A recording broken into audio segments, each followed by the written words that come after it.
Hi friends, வணக்கம். Group 2 மெயின்ஸில் 30 mark கொஸ்டினுக்கு எப்படி ஆன்சர் பண்ணோம் அப்படிங்கிறதுக்கு நம்ம ஏற்கனவே ஒரு வீடியோ அப்லோட் பண்ணியிருக்கோம். அதில் 59வது கேள்விக்கு நம்ம வந்து எப்படி 30க்கு 25 மார்க் எடுத்தோம், அதுக்கு எப்படி நம்ம ஆன்சர் பண்ணியிருக்கோம் அப்படிங்கிற பற்றின ஃபுல் டீட்டெயில்ஸ் நம்ம அந்த வீடியோவில் உங்களுக்கு சொல்லியிருப்போம். அந்த வீடியோ பார்க்காதவங்க டிஸ்கிரிப்ஷனில் லிங்க் இருக்குது, பாருங்கள். இன்றைக்கி நம்ம வந்து 58வது கேள்வி பற்றி ஃபுல்லாக பார்க்கலாம். இதுவும் ஒரு 30 மார்க் கொஸ்டின் தான். 30க்கு 20 மார்க் நம்ம அதில் எடுத்திருக்கோம். இன்னும் கொஞ்சம் பெட்டராக ஆன்சர் பண்ணியிருந்தோம் அப்படின்னா இன்னும் 5 மார்க் நமக்கு எக்ஸ்ட்ரா கிடச்சிருக்கும். ஸோ அதுக்கு இன்னும் எப்படி நம்ம பெட்டராக ஆன்சர் பண்ணியிருக்கலாம் அப்படிங்கிறத நம்ம இந்த வீடியோவில் பார்க்கலாம்.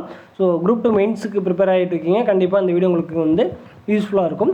ஸோ ஸ்கிப் பண்ணாமல் ஃபுல்லாக பாருங்கள். அதுக்கு முன்னால் நம்ம சேனலில் குரூப் 4க்கான ஜிகேக்கான டெஸ்ட் பேட்ச் ஏப்ரல் 17 ஸ்டார்ட் பண்ணுறோம். ஸோ இது வந்து ஃபுல்லாகவே நியூ கொஸ்டின் தான். நீங்கள் ஏற்கனவே நம்ம பேட்சில் இருந்தீங்க அப்படின்னாலும் இந்த பேட்சில் ஜாயின் பண்ணிக்கலாம்.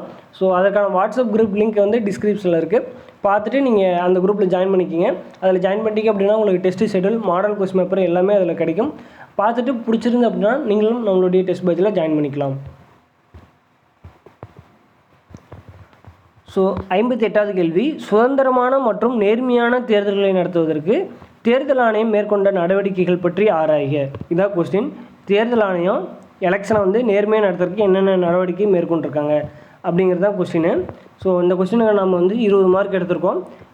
இது வந்து ஒரு பெரிய நல்ல ஒரு சூப்பர் மார்க் கிடையாது, இது ஒரு ஆவரேஜ் மார்க் தான். ஸோ இதை வந்து நம்ம வந்து எப்படி ஆன்சர் பண்ணியிருக்கோம் அப்படிங்கிறத வந்து பார்த்துக்குங்க. இதை வந்து இன்னும் கொஞ்சம் பெட்டராக ஆன்சர் பண்ணணும், ஓகேங்களா? இப்போ வந்து நம்ம தேர்தல் ஆணையம் நேர்மையாக தேர்தல் நடத்துறதுக்கு என்னென்ன பிரச்சனை இருக்குது அப்படிங்கிறத ஃபஸ்ட்டு நம்ம சொல்லிடணும், ஓகேங்களா? நம்ம ஊரில் என்னென்ன பிரச்சனை இருக்குது, ஓட்டுக்கு பணம் கொடுக்குறது மெயின் பிரச்சனை, கள்ள ஓட்டு போடுறது. அதே மாதிரி பார்த்திங்க அப்படின்னா அரசியல்வாதிகள் அதிகாரிகளோட தலையீடு நிறைய பிரச்சனை இருக்குது. அதே மாதிரி பார்த்திங்க அப்படின்னா தீவிரவாத அச்சுறுத்தல், இது மாதிரியான பிரச்சனைகள்லாம் நார்த் இந்தியாவில் நிறைய இருக்குது. ஸோ அதை பற்றி தான் நம்ம வந்து ஃபுல்லாக கொஞ்சம் சொல்லிவிட்டு என்னென்ன பிரச்சனை இருக்குது, அதை சரி பண்ணுறதுக்கு தேர்தல் ஆணையம் என்னென்ன பண்ணியிருக்காங்க அப்படிங்கிறத சொல்ல போகிறோம், ஓகேங்களா? இதான் கான்செப்ட்டு. ஸோ இதை கரெக்டாக நீங்கள் ஸ்டெப் பை ஸ்டெப்பாக எக்ஸ்பிளைன் பண்ணிட்டீங்க அப்படின்னாலே போதும் உங்களுக்கு, ஓகேங்களா? ஃபஸ்ட்டு பார்த்திங்க அப்படின்னா என்னென்ன பிரச்சனை அப்படிங்கிறத சொல்லிடணும். ஓட்டுக்கு பணம் கொடுக்கறது ஒன்று பிரச்சனை. அதே மாதிரி பார்த்திங்க அப்படின்னா அரசியல் கட்சிகளுக்கு நிறைய ஃபண்டு வருது, அது எங்கேருந்து வருது என்னென்னு அதை ஒரு முறைப்படுத்தாமல் இருக்கிறது ஒரு பிரச்சனை. அடுத்து பார்த்திங்க அப்படின்னா கள்ள ஓட்டு போடுறது ஒரு பிரச்சனை, ஓகேங்களா? இன்னும் இதில் இன்னும் ஒரு 2-3 ப்ராப்ளத்தை ஏதாவது எக்ஸ்ட்ரா ஆட் பண்ணியிருந்துருக்கோம், அது நான் வந்து ஆட் பண்ணாமல் விட்டேன். ஸோ ஒரு 3 பிரச்சனை பற்றி தான் ஃபஸ்ட்டு சொல்லியிருந்தேன். அதேமாதிரி இந்திய தேர்தல் ஆணையத்தை பற்றி லைட்டாக சொல்லியிருக்கேன். அதாவது மாநில தேர்தல் ஆணையம் என்ன பண்ணுறாங்க, இந்திய தலைமை தேர்தல் ஆணையம் என்ன பண்ணுறாங்க, இது மாதிரியான இதெல்லாம் சொல்லியிருந்தேன். அதை பற்றி கொஞ்சம் பேசிக்காக சொல்லிவிட்டு அடுத்து தேர்தல் ஆணையம் சுதந்திரமாக தேர்தல் நடத்துறதுக்கு என்னென்ன ஸ்டெப்பை மேற்கொண்டிருக்காங்க அப்படிங்கிறத பற்றி நான் சொல்லியிருந்தேன். அதாவது 2000 ரூபாய்க்கு மேலே வந்து ரொக்கமாக பெற தடை, ஓகேங்களா? கேஷாக எந்த கட்சியுமே 2000 ரூபாய்க்கு மேலே வாங்கக்கூடாது அப்படிங்கிறதுக்கு ஒரு சட்டம் போட்டிருக்காங்க.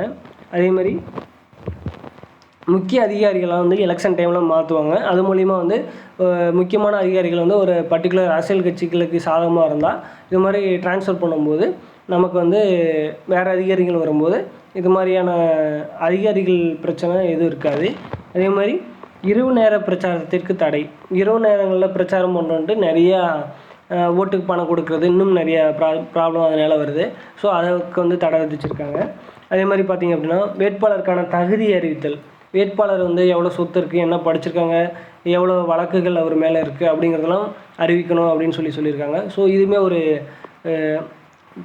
நல்ல ஒரு அப்ரோச் தான். ஏன்னா பின்னாடி சொத்து அதிகமாக சேர்க்கும்போது இந்த வேட்பாளர் தகுதியிலேயே எவ்வளோ சொத்து சொல்லியிருக்காங்களோ அதோட எவ்வளோ இன்க்ரீஸ் ஆகிருக்கு அப்படிங்கிறதும் நம்ம வந்து கண்டுபிடிக்கிறதுக்கு இந்த மெத்தட் வந்து கொஞ்சம் யூஸ்ஃபுல்லாக இருக்கும். அதே மாதிரி வேட்பாளர் தகுதி நீக்கம். வேட்பாளர் எதனா முறைகேடு செஞ்சு வெற்றி பெற்றிருந்தால் அவரோட வெற்றி பெற்றதே வந்து செல்லாது அப்படின்னு சொல்ல முடியும்.